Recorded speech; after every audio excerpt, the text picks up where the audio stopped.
नमस्कार, live India में आपका स्वागत है। मैं सम्राट। उपराष्ट्रपति जगदीप धनखड़ ने 69वें महापरिनिर्वाण दिवस के अवसर पर संसद भवन लॉन में डॉक्टर BR अम्बेडकर को श्रद्धांजलि अर्पित की। प्रधानमंत्री नरेंद्र मोदी ने 69वें महापरिनिर्वाण दिवस के अवसर पर संसद भवन लॉन में डॉक्टर BR अम्बेडकर को श्रद्धांजलि अर्पित की। प्रधानमंत्री नरेंद्र मोदी, उपराष्ट्रपति जगदीप धनखड़, पूर्व राष्ट्रपति रामनाथ कोविंद, कांग्रेस अध्यक्ष मल्लिकार्जुन खड़गे और लोकसभा अध्यक्ष ओम बिरला ने संसद भवन लॉन में महापरिनिर्वाण दिवस पर डॉक्टर भीमराव अम्बेडकर को श्रद्धांजलि अर्पित की है।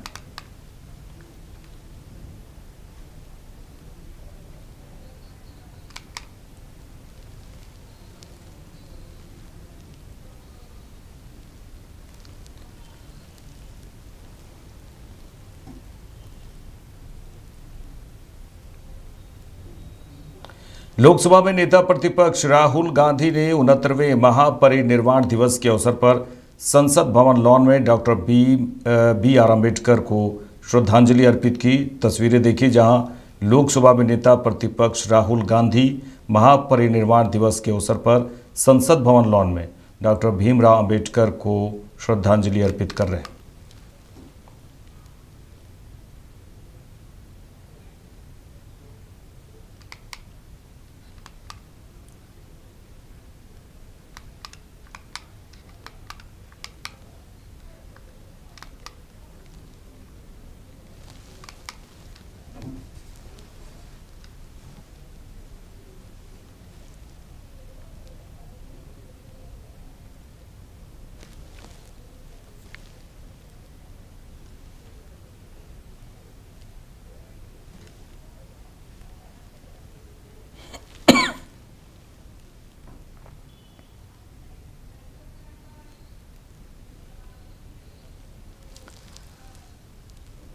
महाराष्ट्र के मुख्यमंत्री देवेंद्र फडणवीस, महाराष्ट्र के deputy CM Ajit Pawar, deputy CM Eknath Shinde और महाराष्ट्र के राज्यपाल CP राधाकृष्णन ने 69वें महापरिनिर्वाण दिवस के अवसर पर डॉक्टर भीमराव अम्बेडकर को पुष्पांजलि अर्पित की।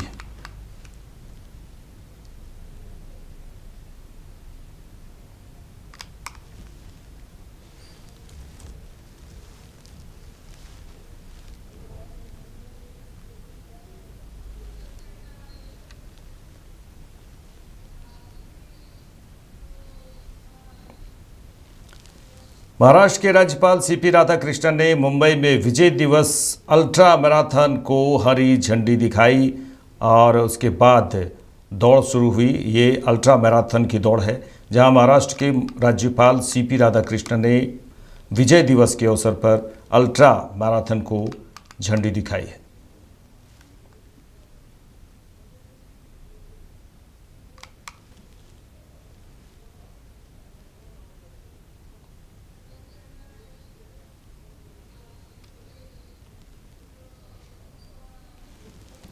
शंभू बॉर्डर पर किसान नेता सरवन सिंह पंथेर ने कहा कि मोर्चे को 297 दिन हो गए हैं और खनौरी बॉर्डर पर आमरण अनशन 11वें दिन में प्रवेश कर गया। उन्होंने कहा कि 101 किसान मजदूर का जत्था शंभू बॉर्डर से दिल्ली की ओर कूच करेगा। किसानों द्वारा 6 दिसंबर की बात की उन्होंने। 6 दिसंबर को घोषित दिल्ली मार्च के मद्देनज़र पुलिस ने अंबाला दिल्ली सीमा पर बैरिकेडिंग कर दी है।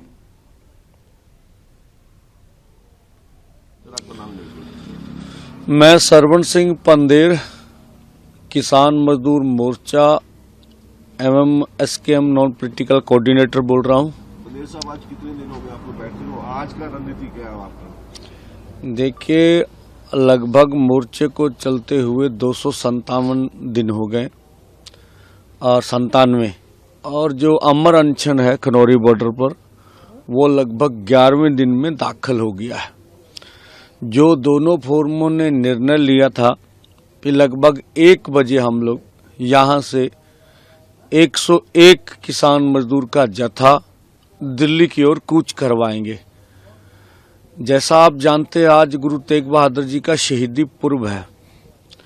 दुनिया की मानवता के लिए गुरु तेग बहादुर जी ने अपना बलिदान दिया था, तो इसी दिन देश के किसान मजदूर के हित के लिए जो मरजीवड़ों का जत्था है वो अपना बलिदान देने के लिए दिल्ली की ओर कूच करेगा।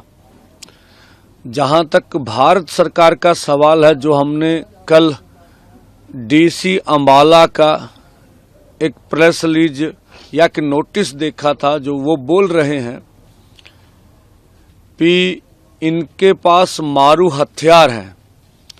अगर मीडिया को नजर आए तो जरूर बताना चाहिए कौन से मारू हथियार हैं। और ये भी बोलते हैं अगर हरियाणा में दाखिल हो जाएं तो दंगे हो जाएंगे। ये भी उन्होंने बोला कि खाप वाले इनके विरोध हैं, जबकि दुनिया जानती है खाप पंचायतों ने हमारे दिल्ली कूच का समर्थन किया है। बोल रहे हैं व्यापारी इनके पक्ष में नहीं है, बहुत सारे तबके इनका विरोध कर रहे हैं, इस तरह का उन्होंने बोला।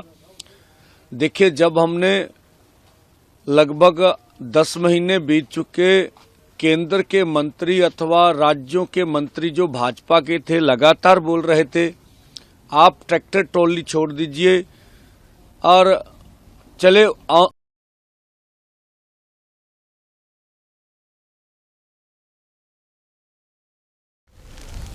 उत्तर प्रदेश के अयोध्या में 43वें रामायण मेले का शुभारंभ के अवसर पर सुरक्षा के पुख्ता इंतजाम किए गए हैं। इस मेले का आयोजन 5 दिसंबर से 8 दिसंबर तक किया जाना है और किया जा रहा है। उत्तर प्रदेश की बात करें तो अयोध्या में 43वें रामायण मेले का शुभारंभ के अवसर पर सुरक्षा के पुख्ता इंतजाम किए गए हैं और इस मेले में भारी संख्या में लोग पहुंचते हैं।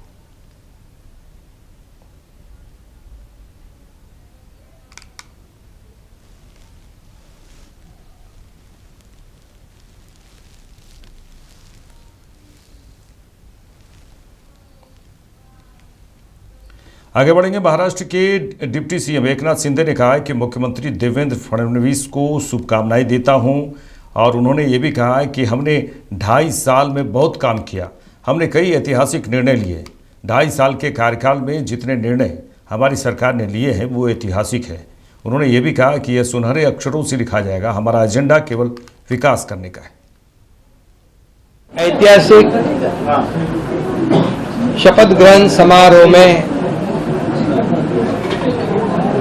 देवेंद्र फडणवीस जी के मुख्यमंत्री पद की उन्होंने शपथ ली हुई है। उनका मैं अभिनंदन करता हूं, तहे दिल से, हृदय से अभिनंदन करता हूं और मैं उनको आगे के भविष्य के लिए शुभकामनाएं देता हूं। मैं इतना ही कहता हूं कि 2.5 साल का जो महायुति सरकार है, ये महाराष्ट्र एक प्रगतिशील राज्य है। महाराष्ट्र देश को वैचारिक दिशा देने वाला राज्य है और ऐसे राज्य का मुख्यमंत्री बनने का मौका मेरे जैसे एक सर्वसामान्य किसान परिवार में से एकनाथ शिंदे को मिला। ये आदरणीय हिंदू हृदय सम्राट बाला साहेब ठाकरे जी का, धर्मवीर आनंदी के साथ जी के आशीर्वाद से मिला। और मैं ये भी कहूँगा कि आदरणीय देश के लोकप्रिय प्रधानमंत्री नरेंद्र मोदी जी, इन्होंने भी हमें पूरा सहयोग किया, पूरी ताकत दी और इस देश के एकदम डैशिंग गृह मंत्री अमित भाई शाह जी, इन्होंने भी हर समय हमें, हर समय हमारे हर संकट में हमारे पीछे पूरी ताकत से खड़े रहे। उनको भी और पूरे सभी मंत्रियों को, मैं केंद्रीय मंत्रियों को भी धन्यवाद देना चाहता हूं कि उन्होंने भी हमारे हर प्रस्ताव को मान्यता दी है और इसीलिए तो हम लोग 2.5 साल में बहुत काम कर सके। एक ऐतिहासिक हमने निर्णय, कितने निर्णय लिए हैं आज तक के इतिहास में, इतने कम समय में इतने ज़्यादा काम, इतने विकास के प्रकल्प और कल्याणकारी योजनाएं कभी भी, मुझे लगता है आप भी याद करो, आपने भी कई सरकारें देखी है, इस 2.5 साल के कार्यकाल में जितने निर्णय हमारी सरकार ने लिए वो ऐतिहासिक है और ये सुनहरे अक्षरों से लिखा जाएगा, ये भी मैं कहता हूँ। और हमारी टीम, मैं था, देवेंद्र जी, अजीत दादा, हम काम कर रहे थे, दिन रात काम कर रहे थे और इस राज्य को आगे बढ़ाने का काम किया। हमारी लाडली बहना, लाडले भाई, लाडले किसान, लाडले ज्येष्ठ नागरिक, सभी लोगों ने भर भर के, लाडली बहना को विशेष तौर से धन्यवाद देना चाहिए कि उन्होंने इस बार किसी का सुना नहीं। और सभी लोगों ने इस महायुति सरकार को आशीर्वाद दिए। मैंने कहा था कि 2.5 साल के सरकार के कार्यकाल को ये इस चुनाव में हमें उसका नतीजा देखने को मिलेगा, जनता का आशीर्वाद मिलेगा। और यही हमने देखा कि इस बार पूरे मेजॉरिटी नहीं है, ये तो बहुत ही विरोधी पार्टी के विरोधी पक्ष नेता भी नहीं बना पाएंगे। तो इसलिए बहुत कामयाब सरकार रही है और इस कामयाबी के लिए मैं सभी को, मेरे सहयोगी दोनों उप मुख्यमंत्री, उनको भी मैं धन्यवाद दूंगा, हमारे सभी मंत्रियों को धन्यवाद दूंगा कि इतने बड़े पैमाने पर हमने काम किया।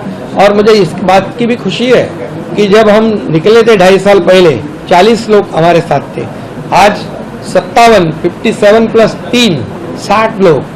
ये हमारे विचारधारा के बाला साहब ठाकरे जी को जो विचारधारा है, उनकी विचारधारा को हमने आगे बढ़ाया। उनका जो हिंदुत्व का नारा है उसे और मजबूत किया और विकास का एजेंडा जो है हमने चलाया। हमारा एजेंडा एक ही है, डेवलपमेंट, डेवलपमेंट और डेवलपमेंट। और इसलिए मैं अभी कहा आपको, एक हिंदी में भी मैं कहता हूँ, पहले मैं सीएम मीन्स मैं खुद को चीफ मिनिस्टर नहीं, कॉमन मैन समझता था। अभी मैं डीसीएम हूँ, अभी मैं यही समझता हूँ, डेडिकेटेड टू कॉमन मैन 24/7। तो ये हमारी ड्यूटी है, हमारी जिम्मेदारी है। और मैं इसलिए बहुत बहुत देवेंद्र जी को उनके मुख्यमंत्री के रूप में आज शपथ ग्रहण उन्होंने की, उनका अभिनंदन करता हूँ। उनके आगे के कार्यकाल को बहुत बहुत शुभकामनाएं देता हूँ। उनके आगे का कार्यकाल जो है बहुत ही यशस्वी रहे और उसमें जैसे उन्होंने दोनों ने मुझे जैसे सपोर्ट किया, मैं मुख्यमंत्री था, वैसे ही मैं पूरी तरह उनको सपोर्ट करूंगा, सहयोग करूंगा। मुझे इतना ही कहना है कि ये सरकार आम जनता की है, सर्वसामान्य मानुष। महाराष्ट्र के मुख्यमंत्री देवेंद्र फडणवीस ने कहा कि कौन सा मंत्रालय किसके पास रहेगा ये अंतिम चरण में है और उसका निर्णय हम तीनों मिलकर करेंगे। वहीं उन्होंने कहा कि मैं नहीं मानता कि सरकार बनाने में कोई देरी हुई है। पहला जो आपका सवाल है उसमें कौन सा मंत्रालय किसके पास रहेगा, ये अंतिम चरण में है, उसका निर्णय तीनों मिलकर करेंगे। यूनिलैटरली उसकी घोषणा मैं नहीं कर सकता। और जहां तक पुराने मंत्रियों का सवाल है तो उसमें निश्चित रूप से सभी के काम का एक मूल्यमापन तो हो रहा है, मूल्यांकन हो रहा है। उस मूल्यांकन क्योंकि हमारे जो दोनों साथी है, एकनाथ शिंदे जी ने भी और दादा ने भी, हम तीनों ने बैठकर ये तय किया है कि हम मूल्यांकन करेंगे, पुराने मंत्रियों के कामों का मूल्यांकन होगा, उसके आधार पर आगे का निर्णय होगा। और कई बार क्या होता है, देखिए जब मंत्रिमंडल बनता है तो रीजनल बैलेंसेस होते हैं, अलग अलग प्रकार के समाजों का प्रतिनिधित्व होता है। तो इसलिए मुझे ऐसा लगता है कि कुछ निर्णय ये देखकर भी हम लोग करेंगे कि भाई पिछले बार उन्होंने कैसा काम किया है। कई बार ये होता है कि किसी ने अच्छा काम भी किया होता है, लेकिन रीजनल बैलेंस में क्योंकि 3 लोगों को मंत्री पद बांटने, देखिए ऐसा कोई डिले है ऐसा मैं नहीं मानता। इससे पहले भी 2004 में करीब 12-13 दिन का डिले हुआ था, 2009 में भी करीब 9 दिन का डिले था। तो कई बार हम लोगों को ये समझ लेना पड़ेगा कि कोएलिशन की गवर्नमेंट होती है तो उसमें बहुत निर्णय करने पड़ते हैं। एक पार्टी की सरकार होती है तो निर्णय एक ही पार्टी को करना है। कोएलिशन की गवर्नमेंट में बहुत बड़े पैमाने पर कंसल्टेशन करना पड़ता है। वो कंसल्टेशन हमने किया है, करीब करीब हमारे नंबर्स भी हमने फ्रीज किए हैं। वो कितने अभी हम नहीं बताएंगे, वो पार्टियां बताएंगी, इसलिए मुझे पूछो मत। और पोर्टफोलियो को भी अभी हम लोगों ने करीब करीब फाइनलाइज किया है, कुछ थोड़ा बचा है उसमें, वो भी कर लेंगे। तो मुझे लगता है कि अब हमारे सामने जो प्रश्न थे वो प्रश्न धीरे धीरे समाप्त हो गए। प्रवीण राऊत, सीएम साहेब, मागील महायुतीच्या सरकारमध्ये तिन्ही पक्षाकडे जे विभाग होते तेच विभाग राहणार की त्याच्यामध्ये काही बदल होणार? थोडे बहुत बदल होऊ शकतात, फार बदल होतील असं नाही आहे, थोडे बहुत बदल होतील। उत्तर प्रदेश के मुख्यमंत्री योगी आदित्यनाथ ने डिप्टी सीएम ब्रजेश पाठक और अन्य नेताओं के साथ 69वें महापरिनिर्वाण दिवस के अवसर पर डॉक्टर भीमराव अंबेडकर को श्रद्धांजलि अर्पित की है। ये तस्वीर उत्तर प्रदेश के मुख्यमंत्री योगी आदित्यनाथ जहां 69वें महापरिनिर्वाण दिवस के अवसर पर डॉक्टर भीमराव अंबेडकर को श्रद्धांजलि अर्पित कर रहे हैं।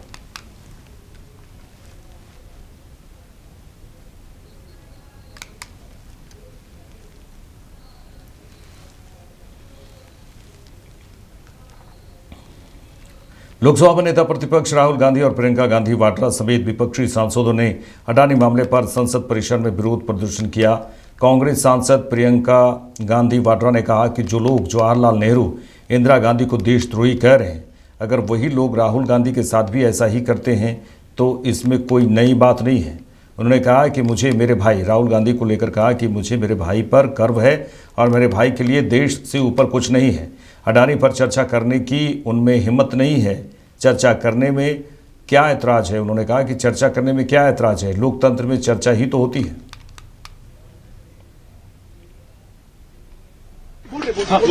जो लोग जवाहरलाल नेहरू जिन्होंने 13 साल आजादी की लड़ाई में जेल में काटे, उनको देशद्रोही कह सकते हैं। जो इंदिरा जी को देशद्रोही कह सकते हैं, जिन्होंने पाकिस्तान को के 2 टुकड़े किए, जो शहीद हुए इस देश के लिए, जो राजीव जी को देशद्रोही कह सकते हैं। तो अगर वो राहुल जी को ऐसा करें तो इसमें कोई नई बात तो है नहीं। लगातार विरोध प्रदर्शन हो रहा है प्रियंका जी, और मुझे बहुत गर्व है अपने भाई पे। मैम एक बार रिपीट कर दीजिए क्या कह मेरे भाई के लिए देश से ऊपर कुछ नहीं है। वो 8000 किलोमीटर की यात्रा उन्होंने की है, 4000 किलोमीटर पैदल चले कन्याकुमारी से कश्मीर तक इस देश की एकता के लिए। मैम तो ये लोग कुछ भी कहें, इसमें कोई फर्क नहीं पड़ता। अडानी के मुद्दे से ध्यान भटकाने के लिए इस तरीके के आरोप लग रहे हैं। इनकी हिम्मत नहीं है कि अडानी पे चर्चा करें चर्चा करने में क्या ऐतराज है? मैम आप लोगों की मांग बात क्या ही है? तो है, लोकतंत्र में चर्चा ही तो होती है। ओके मैम, इससे भी ढंग है। राज्यसभा के सभापति जगदीप धनखड़ ने कहा कि मैं सदस्यों को सूचित करना चाहता हूं कि कल की बात की है उन्होंने कि कल सदन की कार्यवाही स्थगित होने के बाद सदन की नियमित जांच के दौरान सुरक्षा अधिकारियों ने सीट संख्या 222 से नोटों की एक गड्डी बरामद की, जो वर्तमान में तेलंगाना राज्य से निर्वाचित अभिषेक मनु सिंघवी को आवंटित है। उन्होंने कहा कि जांच चल रही है। Members, I hereby inform that during the routine anti-sabotage check of the chamber after the adjournment of the House yesterday, apparently a wad of currency notes was recovered by the security officials from seat number 222, presently allotted to Sri Abhishek Manu Singhvi, elected from the state of Telangana for the term 2024 to 2026. The matter was brought to my notice and I felt it expedient as per practice and ordainment to ensure that investigation takes place in accordance with law and the same is underway.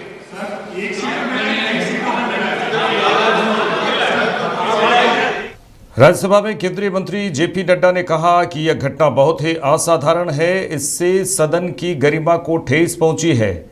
उन्होंने कहा कि महोदय, मुझे आपके फैसले पर भरोसा है कि विस्तृत जांच कराई जाए।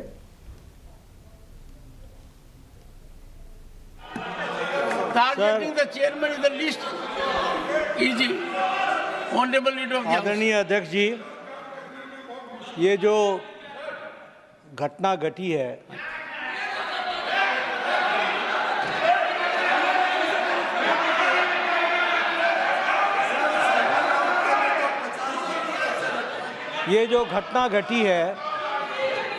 ये घटना बहुत ही असाधारण घटना है।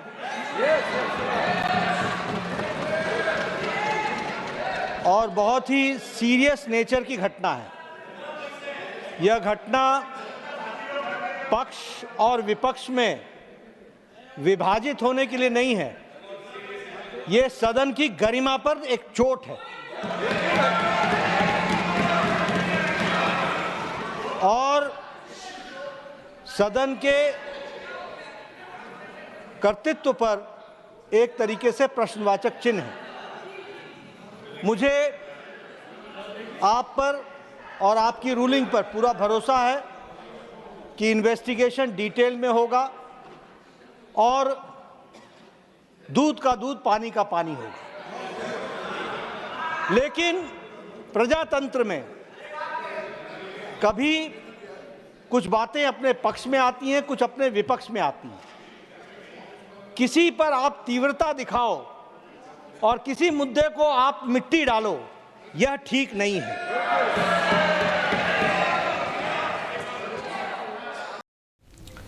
राज्यसभा में विपक्ष के नेता मल्लिकार्जुन खड़गे ने कहा है कि मैं निवेदन करता हूं कि जब तक जांच पूरी नहीं हो जाती और घटना की प्रामाणिकता स्थापित नहीं हो जाती, तब तक किसी सदस्य का नाम उजागर नहीं किया जाना चाहिए। On this issue, sir, I'll request you to confine to this issue. Issue. Please. I am not going beyond that because I know that you will not allow if I go beyond that. Sir, मेरा एक ही निवेदन है, ये matter आपने कहा कि investigation में है। जब तक इन्वेस्टिगेशन नहीं होता और जब तक आपको ऑथेंटिसिटी से कोई एक व्यक्ति के पास या कोई एक सीट के ऊपर मिला है, उसका ऑथेंटिसिटी नहीं होता, तब तक तो उसका नाम बोलना ही नहीं। ये अरे छोड़ो भाई, sir, you know, you all lawyers, can he do like this? 1 second. And these people, 1 second. ये एक, अरे ये सब ऐसे चिल्लर काम करके ही देश को बदनाम कर रहे हैं। Honorable members. मेरे साथ इस बुलेटिन में इतना ही। देश दुनिया की तमाम खबरों के लिए देखते रहिए लाइव इंडिया। नमस्कार।